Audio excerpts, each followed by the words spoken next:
Hi guys, just thought I'd do a quick video on a bit of a media roundup. Things what are really starting to annoy me.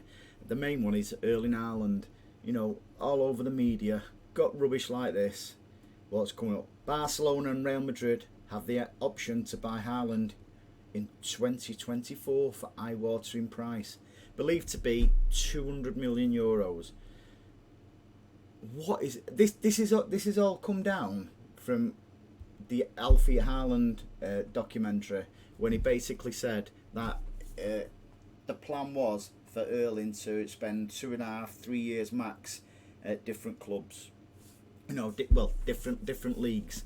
So if you look at it realistically, I'd say in 2024, Mbappe would probably be at Real Madrid. I can't see him staying in the Farmers League in France. That I don't. If Team Haaland are doing what they say in the documentary about, nobody's seen the documentary, by the way. It's a really good watch. I'll try and find a link for it as well for those who've not. So they was basically saying they have certain criteria, where Erling Haaland's next move will be. City was always the first priority because of, not down to personal reasons of him always being a City fan, which he has always. In the documentary, it shows him at various stages in his career, at youth team level, wearing City shirts and stuff like that. So it's not just from years ago when he was a baby and he had that City shirt on.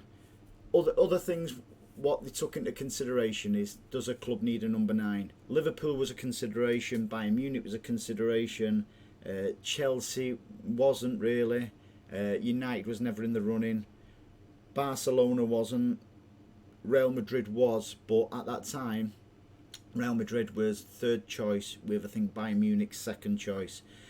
So anyway, I'm just sick of it. 2024. Why won't the media just leave him? Just to get on with his football. They should embrace that he's in the Premier League, is absolutely phenomenal, and they're getting to see him week in, week out. Just go and ball your head, please. I know it's only clickbait and stuff like that, but it's really starting to annoy me now. Other things going on. Ian Wright coming out yesterday saying that City have broken Liverpool, as it in the respect of, because Liverpool have been hanging on to our shirt tails for God knows, about 4 or 5 seasons. They finally succumbed to not being able to keep up with us, and you're seeing a bit of a reflection of that in Liverpool's form this season. Yeah, they beat Rangers last night, but something, I could probably unpick about 11, 12 people off Twitter to have a good go at Rangers. That's no disrespect to Rangers, it's just the quality. So I don't know why people are raving on that Liverpool are back after beating Rangers.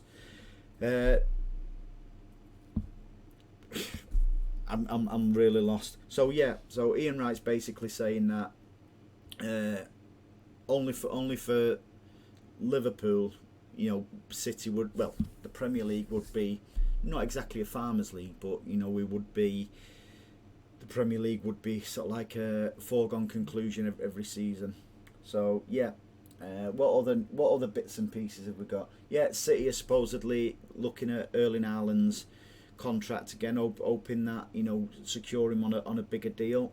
I think that's just absolute rubbish and paper talk again, because he's on a substat. Well, if you believe certain people, that Erling Haaland's already just behind Kevin De Bruyne as the highest earner in City's players ranking.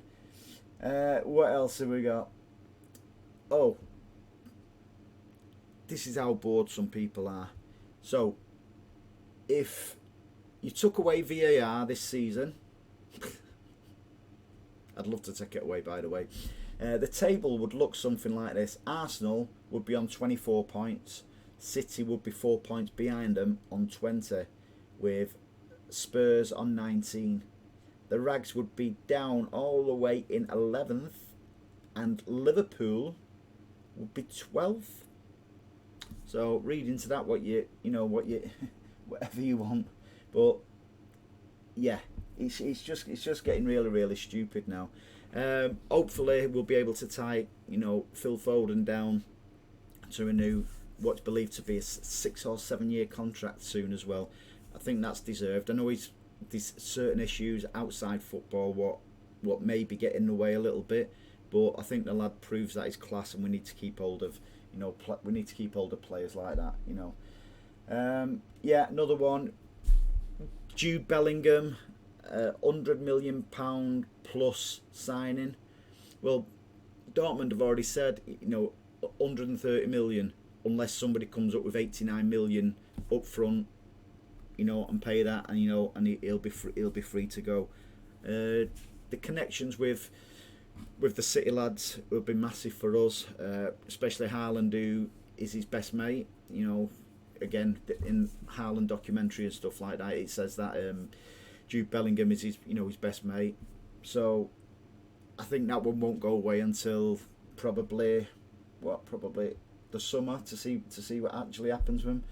Real Madrid are supposedly interested in Cancelo.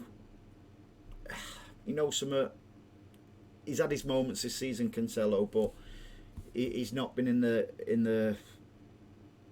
the form what we know he can be. I just think he needs to settle down a little bit, because his passing at times is not the best. Yeah, he's done a ball on the outside of the foot a few times this season, but he just needs to get his head down for me a little bit, as does Kyle Walker, because on Sunday in the derby, the injury to Kyle Walker could have been prevented. He could have just let that ball go out on the touchline, no problems, but he just had to try and be clever, and he's ended up paying the price for it. So he just needs to settle down a bit. That's pretty much it, Blues. I just wanted to get a couple of things off my chest, because as I say, all this Erling Haaland stuff really doing me head in. Brings us on to tonight's match against FC Copenhagen. You think Haaland should start?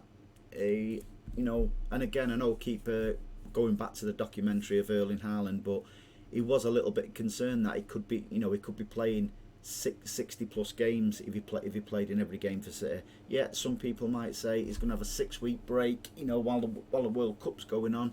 But my concern there, I don't want him to get burnt out before the World Cup anyway, and I certainly don't want him to get injured, as I'm sure yous don't. So I think tonight's an ideal opportunity to let Alvarez out on the loose, see what he can do. Obviously have Haaland on the bench in case we need him, but I think we could beat, touch wood, I think we could beat FC Copenhagen without Haaland tonight, don't you think? Any win's a good win tonight. It looks like the weather's going to be shocking, so let's see how we react. Be interesting. I might do another little podcast later on, after the match,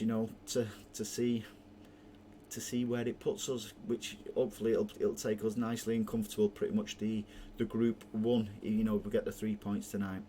Catch up soon, Blues. Bye bye.